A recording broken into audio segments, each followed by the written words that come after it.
Évidemment, on a parlé de l'avortement. Dans 10 États, hein, une question est posée. Ce 5 novembre, il sert aussi à clarifier les choses. Ah oui, je pense que, bon, on le surnomme un peu le Roe-vember, ou Roe v. Wade, Roe-vember.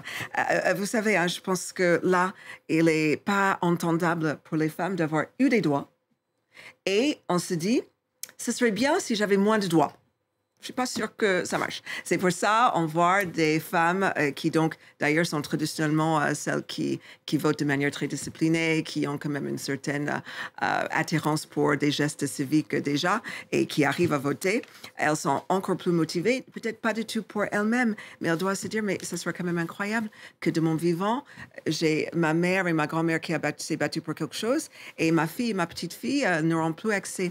Donc, je trouve que même l'idée que c'est une bataille sur l'avortement, c'est plutôt cette mouvance de liberté reproductive parce que les républicains, ils ont élargi le spectre de qu'est-ce qui est couvert là par les différentes législations sur l'avortement. Ça va de IVG jusqu'à accès à avoir la pilule jusqu'aux avortements.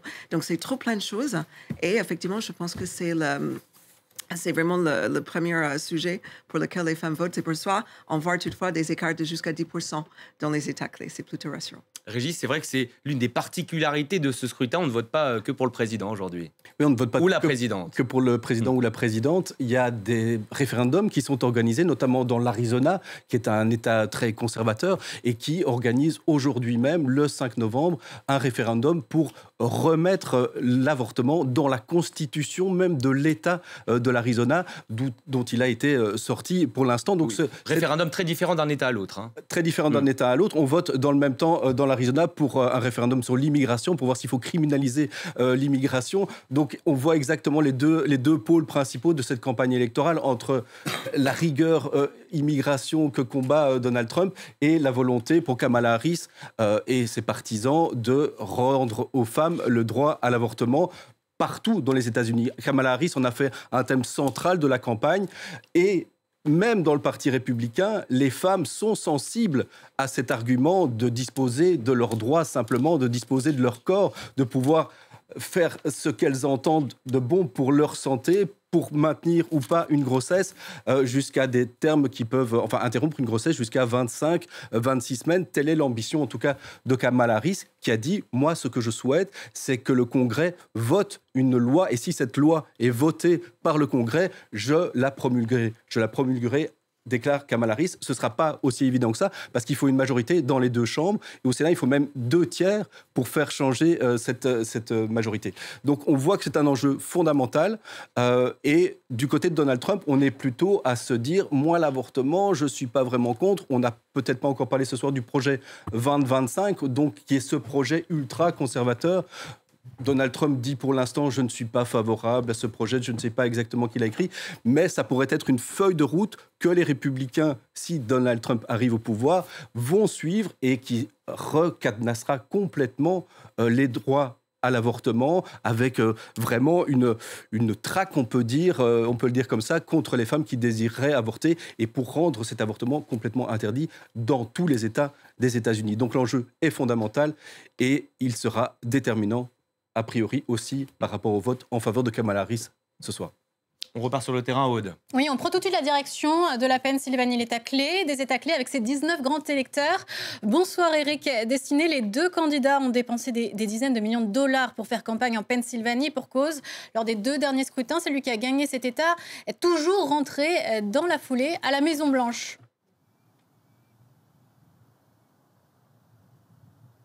Oui, c'est clair, c'est même des centaines de milliers de millions de dollars qui ont été dépensés. Ce sont, selon le site AdImpact, qui est véritablement le site qui référence ces chiffres, eh bien, et Kamala Harris et Donald Trump et leurs alliés ont dépensé plus de 585 millions de dollars en dépenses publicitaires rien qu'en Pennsylvanie. C'est énorme, c'est beaucoup plus que dans les autres États pivots en jeu lors de cette élection présidentielle.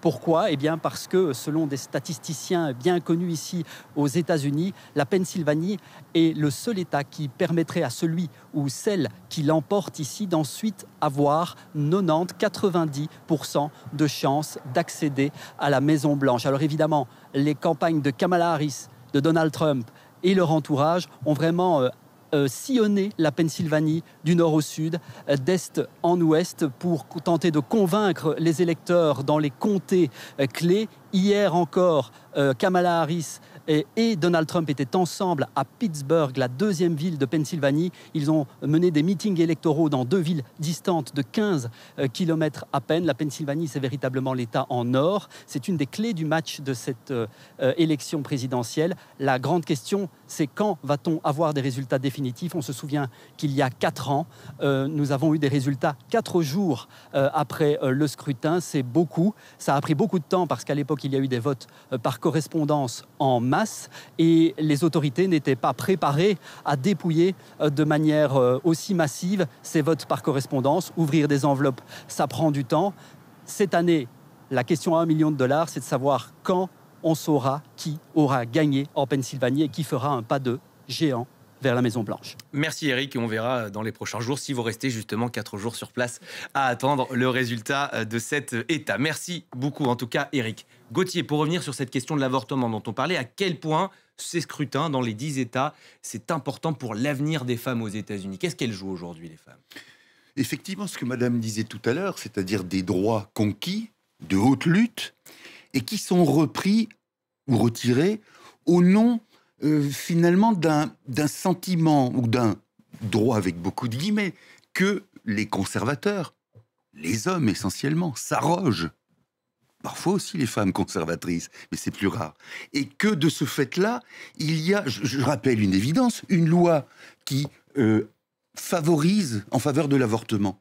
N'oblige pas toutes les femmes qui, pour X raisons philosophiques, religieuses, ne souhaitent pas avorter. En revanche, une loi qui interdit ou qui fait pression pour qu'on interdise l'avortement, ben ça vaut pour tous. Et de ce point de vue-là, vous vous souvenez que Donald Trump a été assez hypocrite puisqu'il a dit « mais moi, ce que je veux, c'est rendre les prérogatives aux États ». Et là, on tombe évidemment dans une problématique éternelle aux États-Unis. Quel doit être le pouvoir des États fédérés qui, à ce moment-là, ça peut tirer à hu et à dia entre ceux qui sont démocrates. Et vous voyez bien, donc, les femmes qui sont obligées de changer d'État. Et tout ça est horriblement cher, évidemment, pour pouvoir avorter. Donc, il y a là, si vous voulez, grâce d'ailleurs aux acolytes de Donald Trump à la Cour suprême, qu'il a favorisé, il y a là un formidable mouvement de régression. Bien sûr, tout simplement parce qu'encore une fois, quand vous êtes dans un environnement libéral sur la question de l'avortement, si vous ne souhaitez pas avorter, vous n'avez pas à le faire, bien sûr. John Law, hypocrite, Donald Trump, comme le dit Gauthier Levinsky? Je n'étais pas d'accord avec ça, parce que ce qu'a dit Donald Trump, il a dit que selon la décision de la Cour suprême, la question de l'avortement reste avec les États. Et donc, c'est les États qui doivent décider. Et pour moi, c'est très, très similaire à la situation que nous avons ici en Europe.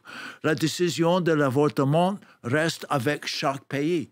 Donc, nous pouvons voir que dans les pays comme Irlande, Pologne, il y a beaucoup plus de restrictions sur l'avortement que dans un pays comme Hollande. Plus souvent dans l'Est de l'Europe.